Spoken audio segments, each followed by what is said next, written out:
Le président de la République, son Excellence M. Bassirou Diomaye Diakhar Faye, a adressé ses vives félicitations à la communauté catholique à l'occasion de l'élection du nouveau souverain pontife, le pape Léon XIV. Un homme de foi, d'ouverture et de dialogue dont la mission s'inscrit dans la solidarité, l'unité entre les peuples et la promotion d'un monde de paix, de stabilité et de justice. Dans le même sillage,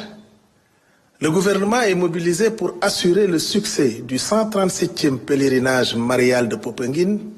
les 7, 8 et 9 juin 2025, avec toutes les mesures nécessaires à son bon déroulement. Face au récent effondrement de bâtiments, notamment en période d'hivernage, le chef de l'État exige un renforcement des contrôles pour garantir la qualité, la durabilité et le respect des normes à travers une cartographie nationale des bâtiments à risque avec des mesures adaptées, une campagne nationale de sensibilisation sur les règles d'urbanisme et le code de la construction pilotée par les ministères concernés en lien avec les maires et la protection civile,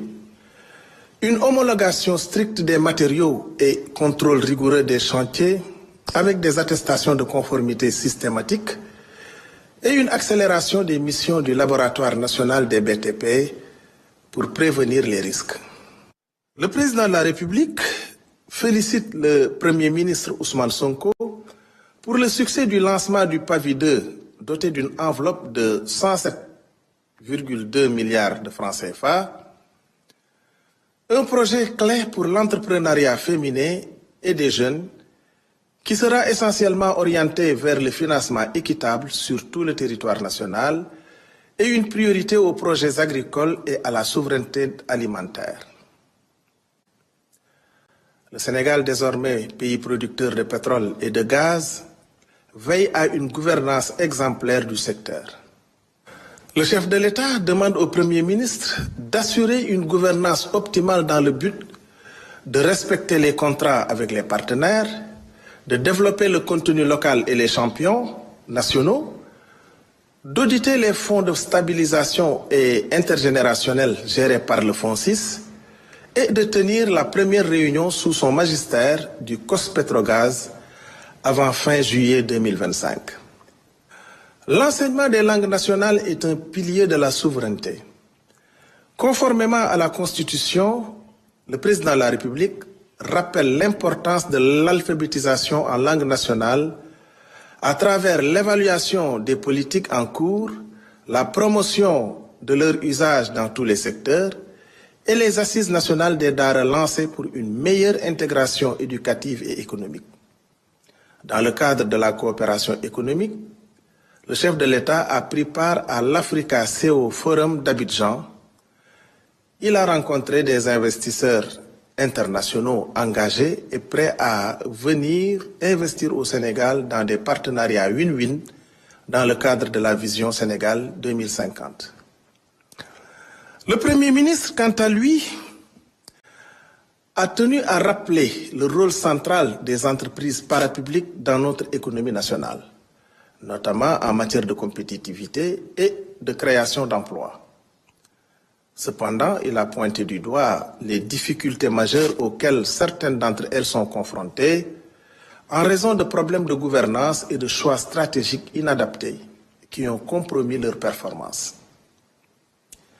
Pour y remédier, le gouvernement a adopté un plan d'action visant à sauvegarder et relancer des opérateurs clés du transport aérien,